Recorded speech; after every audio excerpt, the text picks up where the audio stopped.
That's all for you. Yeah, yo. There whenever it matters, and even more when you feel like it doesn't. Protect you so you never feel like you wasn't. Know I'm right alongside you. Either that or I'm behind you, but always got you. End of discussion, nothing means more. First one to offer is shoulders for what you reach for.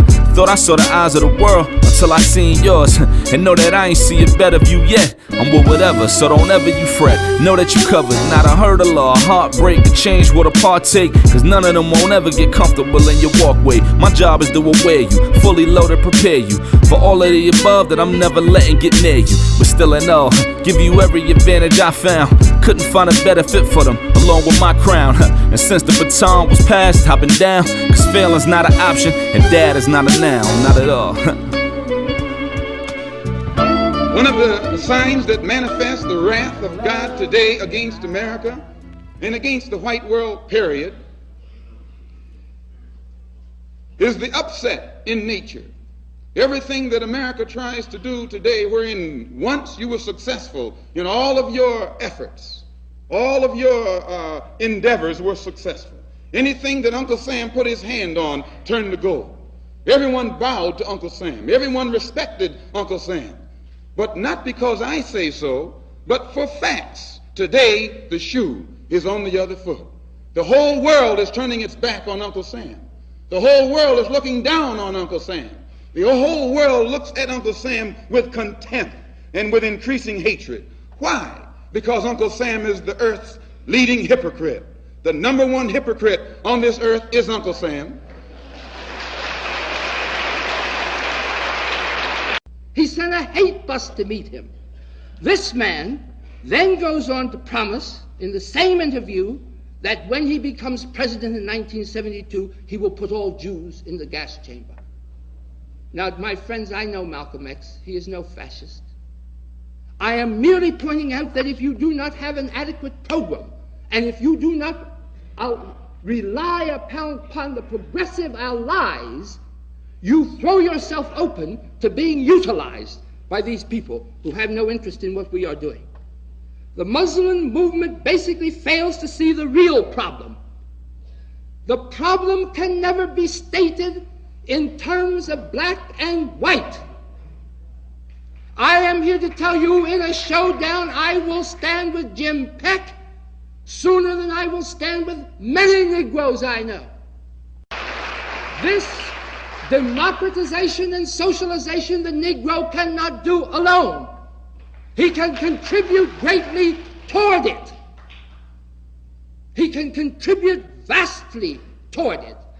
And any movement which begins by blocking out the active cooperation of the best minds, many of which are white as well as black, as to the nature of the new society we need to have here, the process of socialization which we need to have here, is unrealistic and fighting a losing battle.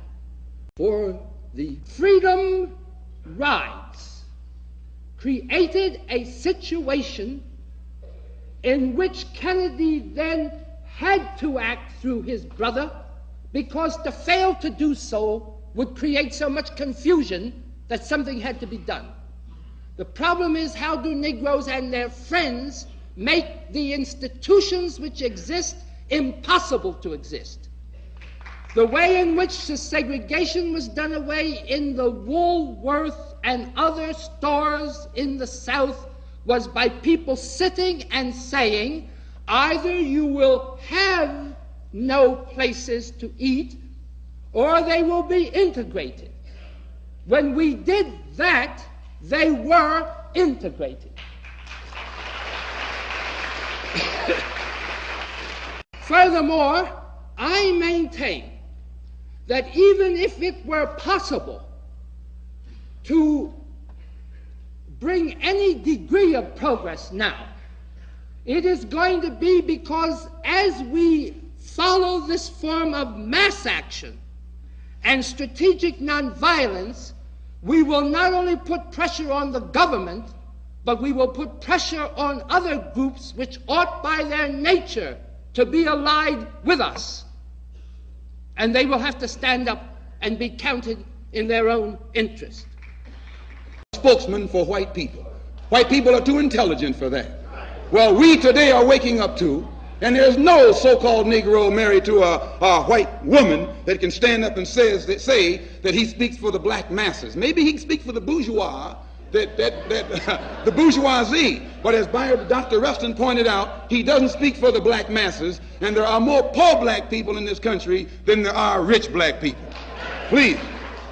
So the Honorable Elijah Muhammad says that if you try and keep us here against our will and enforce segregation upon us, you're going to have violence throughout the country. You're going to have it whether you like it or not. And when I say Kennedy, I mean John F. Kennedy. The man who promised all the American so-called Negroes who vote what he was going to do for them when he got in office, and has yet to do the first thing that he promised, but has paid off the Negro leadership so that they are silent and say nothing about the promises that he originally made to get Negroes to vote for him. Now, I would like to point out another point before we go any farther. We who are followers of the Honorable Elijah Muhammad do not make a choice between integration and segregation. Segregation doesn't enter into the picture at all. We are for separation, not segregation. Segregation, as we're taught by the Honorable Elijah Muhammad, is that which is forced upon inferiors by superiors. Separation is done voluntarily by two equals. When you find an all-white school, they don't call it a segregated school, they call it a separate school. When you find an all-Negro school, they call it a segregated school, because it was set up by the white man. If it was an all-black school that had been set up by the black man himself, run by the black man himself, with the curricula that they follow, put in the school by the black man himself, they would call it a separate school. And it would be just as independent and on equal basis with the white school. People who are defenseless, who are harmless, and because of your indoctrination and brainwashing, brainless, senseless, have no intellect whatsoever of their own where they can think for themselves. And it is because America has taken millions of black people from the East, from their own culture, from their own civilization, and brought them here and stripped them and brought them down to the level of an animal, and then turned around and taught them that they were savages in the jungle, cannibals eating people. When they were caught and brought here, this is supposed to justify the American white man's treatment of these people. It's like taking a horse, putting him in a cage, tying him up, and putting another horse on the outside, and then tell everybody the horse that's in the cage can't run as fast as the one on the outside. And this is what you have done to the American Negro. You have brought us here and stripped us of everything we once had. You've stripped us of our culture, you've stripped us of our language, you've stripped us of our God, our religion, our background. You've cut off our roots, all ties that we once had with our own kind in the East. And after stripping us of our roots and destroying us as a people, making us become dead as a people, mentally and otherwise, then you point the finger of scorn at us and tell the world that we're not ready for freedom, that we're not qualified for freedom. All praise is due to Allah. And it is for this reason that God is bringing America to her knees. It is for this reason that God is going to judge America.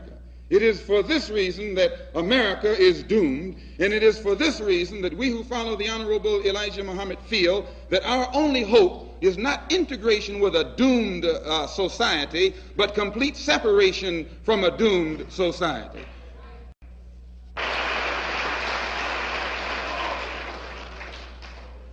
South Africa practices what it preaches. Russia practices what it preaches. Franco Spain practices what it preaches. It's a dictatorship. It doesn't preach freedom. South Africa doesn't preach freedom. Russia doesn't call itself the leader of the free world. It's America that looks upon herself and represents herself as the leader of the free world, while she has 20 million black people here who aren't even citizens. 20 million black people here.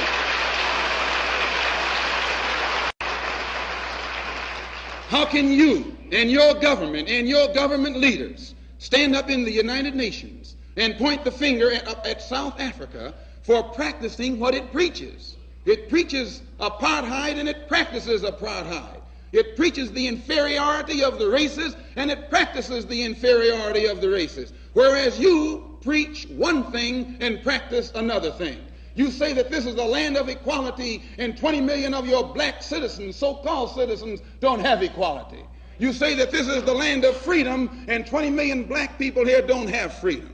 You say that this is the land of justice, and 20 million black people here don't have justice. And the government, from the Supreme Court, the Senate, and the Congress, and the President on up or down, is not able combined to bring about any change in the attitude of white America toward black America. God is God.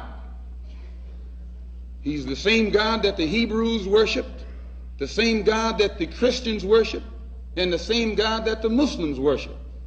You call him Christ, they call him Jehovah, we call him Allah. Just as Jehovah was absent while the Hebrews were suffering under Pharaoh, didn't mean he was asleep. It meant that he had given Pharaoh an opportunity to rise to a powerful position economically, politically, militarily, so that he could become so powerful that the then unknown God would make himself known by destroying that powerful nation. And if you read your Bible, I think that you will agree that this is the case. God told Pharaoh, "It is for this cause that I raised you up. It is for this cause that I myself bless you and your nation to become as powerful as it is." You've become so powerful, now you think you're God. And you have my people in your clutches. So I will prove that I'm God by taking the ones that you look down upon and elevating them while I destroy you. And your only way to avoid that destruction is to submit to these same people whom you in the past have been making submit to you. That he has not got it. It is also that the black Muslims have put forth, as you ought to know, no concrete program except speaking on 125th Street. Now, if I put the kneel-ins against merely speaking on the street, at least that's a program. Come up with a better one.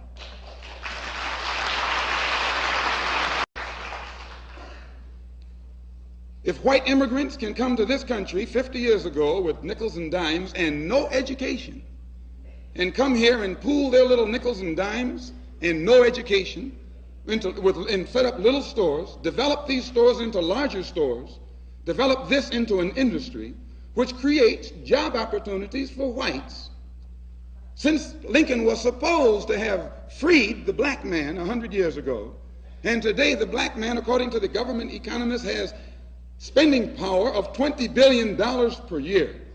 We feel that with the black man spending $20 billion a year, not setting up any businesses, not creating any industry, not creating any job opportunities for his own kind, he's not in a moral position to point the finger today at the white man and tell the white man that he's discriminating against him for not giving him a job in factories that he himself set up. If the black man has $20 billion, and these so-called Negro leaders are such geniuses that they can integrate white restaurants and integrate white factories and force themselves into that which the white man has set up, they should use this same ingenuity to show the black people how to pool our wealth and set up something of our own. And then we won't have to force our way into his anymore. One more thing I would like to point out concerning what he said about 125th Street. We don't waste our time on 125th Street, but you can reach more people in the street who want to change than you can in the bourgeoisie society, the bourgeoisie church, and the bourgeoisie circles. Our program is directed toward the man in the street. So we spend our time in the street, and what we do with that man, instead of trying to change the white man in your mind and make you accept us, we change the mind of the black man and make him accept himself. And as soon as he accepts himself, he'll solve his own problem. He won't be trying to force himself into your factory and into your bedroom and into your kitchen. Eisenhower, a couple months ago, referred to the situation that the West faces as Armageddon in a speech in Chicago before some distinguished Republicans, if there are such. And he referred to this crisis that America is facing as Armageddon because of the nuclear-tipped missiles that are poised all over the earth. If this destruction is ever turned loose on America, the Negro has no fallout shelters. And white people who have them, you won't even let Negroes in white neighborhoods during peacetime. How will he get in your fallout shelter during wartime? You haven't yet desegregated New Rochelle. How are you going to let Negroes, when you're under attack, into a space that you yourself hardly have room in? Why, you're crazy if you think we even think that you will. So we're not relying on fallout shelter. We're not relying on air raid shelter. As I said earlier, we're relying on God. When God destroyed Sodom and Gomorrah with fire, and brimstone, the Honorable Elijah Muhammad teaches us that that's only a symbolic story designed to paint a prophetic picture of what America is faced with today. Because of the immorality and indecency and corruption that exists in all levels of American society, God has doomed America for destruction. The only salvation or escape is through God and with God. This is what we teach. And despite the fact that we tell you that we rely 100% upon our God to protect us against the trouble that you have gotten yourself in. You didn't get us in this. It's trouble that you have gotten yourself in. If you notice, whenever I refer to America, I don't say we. I don't say I or our. I say you. This is yours. It's not me or mine. And you'll find that this thinking is increasing among black people today. They don't say our government, our president, our Senate, our Congress, nor do they say our troubles. They say your president, your Congress, your Senate, and your troubles. We get closer to God, as Dr. Rustin said, by stripping ourselves